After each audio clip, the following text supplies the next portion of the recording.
আমাদের বীর সেনারা যে বিজয় এনে দিয়েছে, আমরা 5ই আগস্ট স্বৈরাচারী শাসক মুক্ত হয়েছি।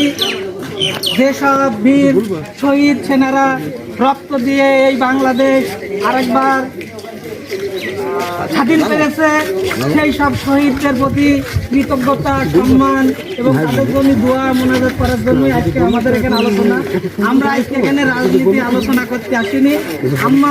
আমরা যাদের বিনিময়ে শাসনমুক্ত হলাম, স্বৈরাচারকে পতন ঘটাতে পারিনি, শুধুমাত্র তাদের জন্য আমরা একটা দোয়া মোনাজাত অনুষ্ঠান করছি। সেই শাসক গোষ্ঠী দীর্ঘ 17 বছর শাসন, শোষণ, নিপীড়ন, নির্যাতন, খুন, আপনারা আয়না ঘরের কথা শুনেছেন।